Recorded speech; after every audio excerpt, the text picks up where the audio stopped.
जहाँ पर 90 to 95% लोग करप्ट हों, वहाँ पर एहतसाब करने वाला कौन होगा?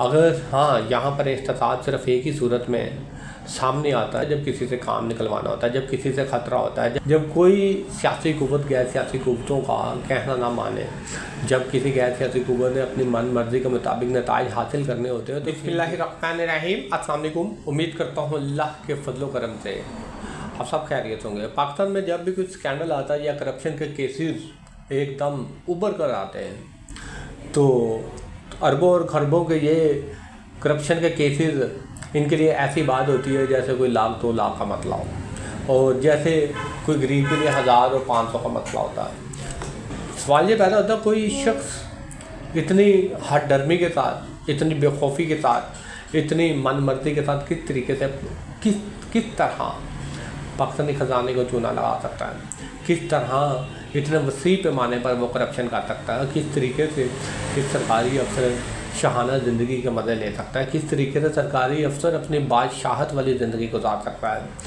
ऐसा तो इस्लामी रियासत के अंदर मुमकिन है ही नहीं है। हम पाकिस्तानी को ये बात तस्लीम कर लेनी चाहिए कि हमारे मुल्क में जितनी भी सियासी और गैर सियासी क़ुव्वतें हैं, उन पर किसी किस्म का अवामी दबाव नहीं है, इन्हें किसी किस्म का अवामी खौफ नहीं है। ये अवाम के मजाज को अच्छी तरह जानते हैं। माजी में 70 साल से लेकर अब तक ये बखूबी समझते हैं कि इन्होंने आवाम को हमेशा अपनी ख्वाहिशात, अपनी मन मर्जी और वक्त की ज़रूरत के मुताबिक चलाया है। इन्हें इस बात का अंदाज़ा है कि आवाम के नब्ज़ पर हाथ किस तरह रखना है। इन्हें यह भी पता है कि बहुत बड़ा सानहा सूरत ढाका जैसा हो जाए, वहाँ से लेकर अगर बहुत बड़े करप्शन के केसेस आ जाए तो आवाम के गुस्से को किस तरीके से ठंडा करना है। यही तो वो मौके होते हैं जब आवाम के जज्बात, एहसास के साथ खेलना इनको बहुत अच्छी तरह आता है। बल्कि ये कह लें कि यही इनकी हुनरमंदी है।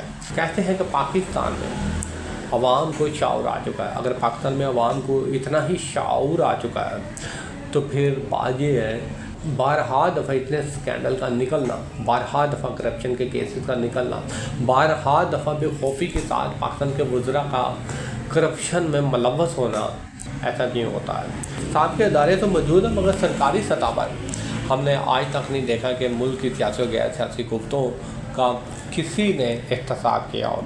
ये लोग जिन्होंने पाकिस्तानी ख़जाने को चूना लगाकर अरबों खरबों के करप्शन में मुलव्वस होकर अपनी ज़िंदगियों को तो शहाना बना लिया, लेकिन पाकिस्तानी अवाम ने कभी सोचा? आए रोज़ सड़कों पर चलते फिरते आम पाकिस्तानी शहरी सिसकें और आहें क्यों लेते हैं?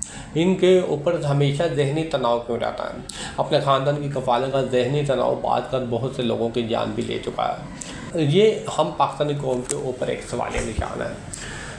एक बात तो हतम है, अगर आपके मुल्क की लीडरशिप करप्ट है, अगर आपके मुल्क की लीडरशिप जो है वो करप्शन को बुरा समझे ही ना, तो नीचे कलर के लेवल तक हर शख्स जो है वो करप्शन में मुलव्वस होगा। जिसका जहाँ पर हाथ पड़ेगा, जिस ओहदे के मुताबिक पड़ेगा, वो अपने हिसाब से करप्शन कर रहा है। और ये आजकल हमें वाज़िया तौर पर देखने को मिल रहा है। जहाँ पर 90 to 95% लोग करप्ट हों, वहाँ पर एहतसाब करने वाला कौन होगा?